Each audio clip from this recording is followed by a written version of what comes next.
السلام علیکم مومنین و مومنات۔ سورہ ملک کی تفسیر جاری و ساری ہے۔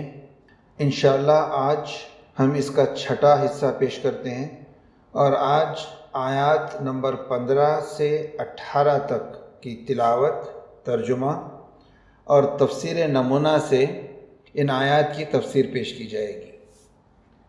اعوذ باللہ من الشیطان الرجیم، بسم اللہ الرحمن الرحیم۔ هو الذی جعل لکم الارض ذلولا فامشوا فی مناکبها وکلوا من رزقہ والیہ النشور۔ اامنتم من فی السماء ان یخسف بکم الارض فاذا ہی تمور۔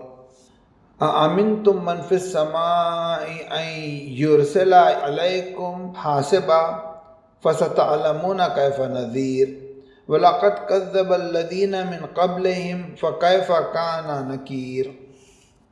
ترجمہ: هُوَ الَّذِي جَعَلَ لَكُمُ الْأَرْضَ ذَلُولًا فَامْشُوا فِي مَنَاكِبِهَا وَكُلُوا مِن رِزْقِهِ۔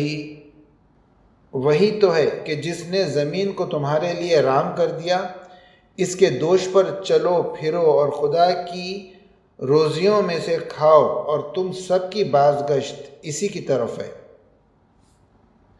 اَأَمِنْتُم مَّن فِي السَّمَاءِ أَن يَخْسِفَ بِكُمُ الْأَرْضَ فَإِذَا هِيَ تَمُورُ۔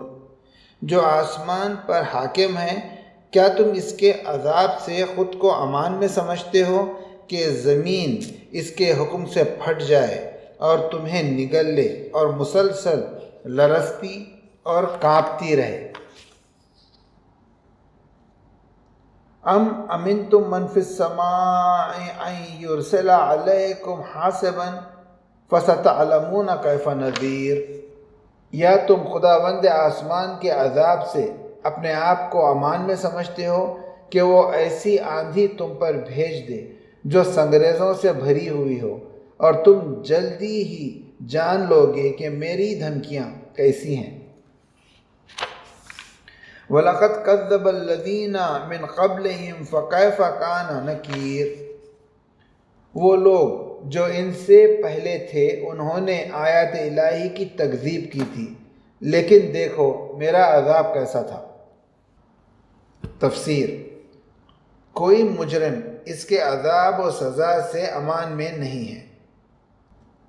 ان مباحث کے بعد جو گزشتہ آیات میں دوزخیوں، جنتیوں، کافروں اور مومنوں کے بارے میں گزرے ہیں، زیر بحث آیات میں جنتیوں کی صفوں میں جا ملنے کی ترغیب و تشویق اور دوزخیوں کی راہ و رسم سے بچنے کے لیے چند خدائی نعمتوں کا ذکر اور پھر اس کے عذابوں کے ایک حصے کی طرف اشارہ کرتا ہے۔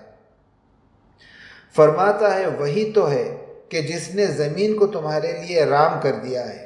هُوَ الَّذِي جَعَلَ لَكُمُ الْأَرْضَ ذَلُولًا، پس تم زمین کے دوش پر چلو پھرو اور پروردگار کی روزیوں میں سے کھاؤ، اور جان لو کہ سب کی بازگشت اسی کی طرف ہے۔ فَامْشُوا فِي مَنَاكِبِهَا وَكُلُوا مِن رِزْقِهِ وَإِلَيْهِ النُّشُورُ۔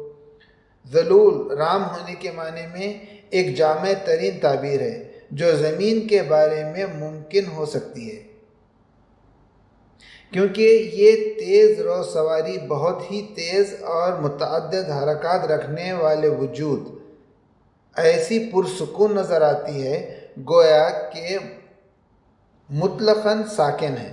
بعض ماہرین کہتے ہیں کہ زمین 14 قسم کی مختلف حرکتیں رکھتی ہیں، جن میں سے 3 اقسام، یعنی اس کی اپنے محور پر حرکت، سورج کے گرد حرکت اور منظومہ شمسی کے ہمراہ کہکشاں کے اندر حرکت ہے۔ یہ حرکات جو بہت ہی زیادہ تیز ہیں، ایسی نرم اور ملائم ہیں کہ جب تک زمین کی حرکت پر قطعی دلائل قائم نہیں ہوئے تھے، کوئی شخص باور ہی نہیں کرتا تھا کہ اس میں کوئی حرکت ہے۔ دوسری طرف زمین نہ تو اس طرح کی سخت ہے کہ قابل زندگی ہی نہ ہو، اور نہ ہی اس طرح کی ڈھیلی اور نرم ہے کہ قرار و آرام نہ پکڑتی ہو۔ بلکہ یہ مکمل طور پر انسانی زندگی کے لیے رام ہے۔ مثلا اگر زمین زیادہ کیچڑ والی ہوتی جس میں ہر چیز دھنس جاتی، یا نرم ریت ہوتی جس میں انسان کے پاؤں گھٹنوں تک دھنس جاتے، یا تیز اور سخت پتھر ہوتے جو تھوڑا سا چلنے سے انسانی بدن کو زخمی کر دیتے، تو اس زمین کی بے آرامی کے معنی واضح ہو جاتے۔ تیسری طرف اس کا فاصلہ سورج سے نہ تو اتنا کم ہے کہ تمام چیزیں گرمی کی شدت سے جل جائیں، اور نہ ہی اتنا زیادہ ہے کہ ہر چیز سردی سے خشک ہو جائے۔ زمین پر ہوا کا دباؤ اس طرح ہے کہ جو انسان کو سکون و آرام مہیا کرتا ہے، وہ نہ تو اس قدر زیادہ ہے کہ انسان کا گلا گھونٹ دے، اور نہ اس قدر کم ہے کہ وہ پارا پارا ہو جائے۔ زمین کی قوت جاذبہ نہ اس قدر زیادہ ہے کہ وہ ہڈیوں کو توڑ دے، اور نہ اس قدر کم ہے کہ ایک ہی حرکت سے انسان اپنی جگہ سے اکھڑ جائے اور فضا میں جا پڑے۔ خلاصہ یہ ہے کہ وہ ہر لحاظ سے ذلول اور انسان کے حکم کے آگے مسخر اور رام ہے۔ قابل توجہ بات یہ ہے کہ زمین کے ذلول و مطیع ہونے کی توصیف کے بعد حکم دیتا ہے کہ اس کے کندھوں پر چلو۔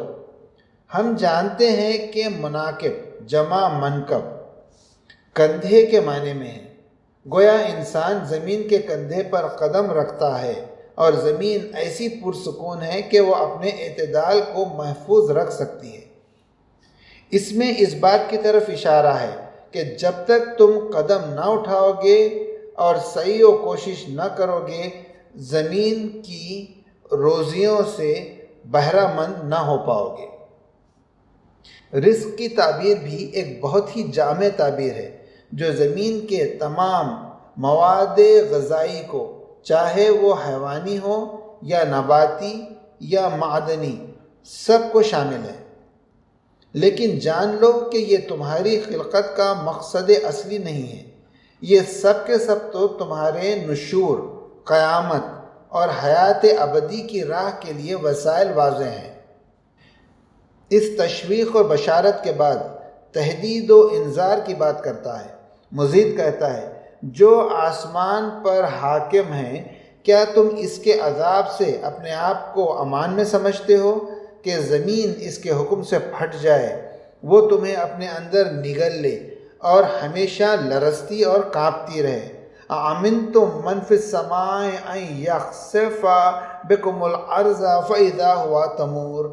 ہاں، اگر وہ حکم دے تو مطیع و ساکن زمین سرکش ہو جائے اور وحشی جانور کی صورت اختیار کر لے، زلزلے آنے شروع ہو جائیں، زمین میں شگاف پڑ جائیں، اور وہ تمہیں تمہارے گھروں اور شہروں کو نگل جائے اور پھر بھی لرزتی اور کانپتی رہے۔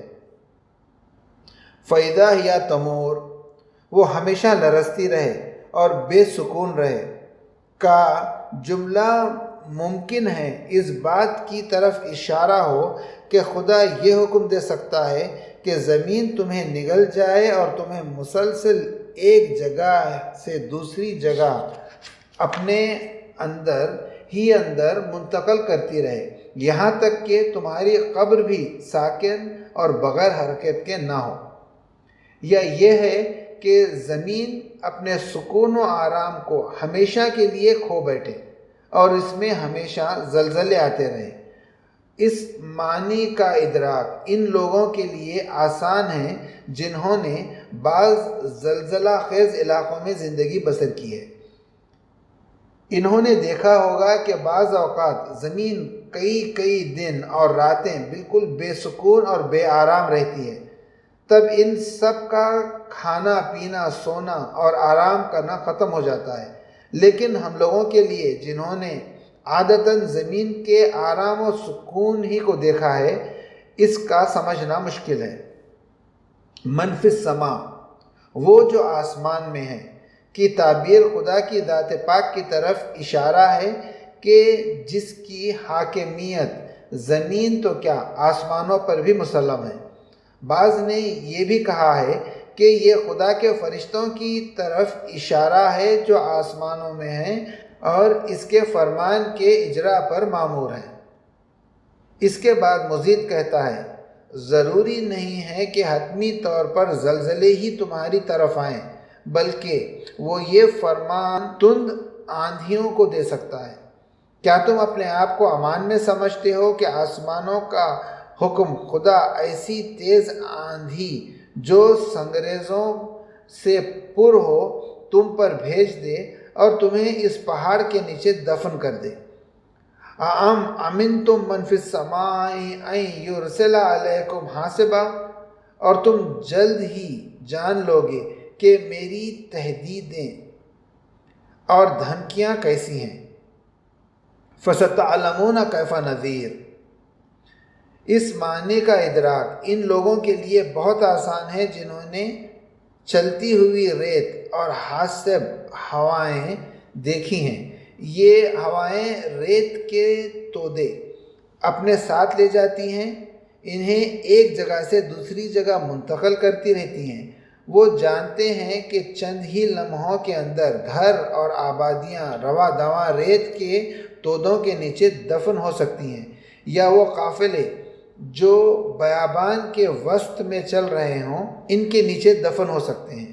حقیقت میں اوپر والی آیات اس معنی کی طرف اشارہ کرتی ہیں کہ یہ عذاب قیامت کے عذاب میں منحصر نہیں ہے۔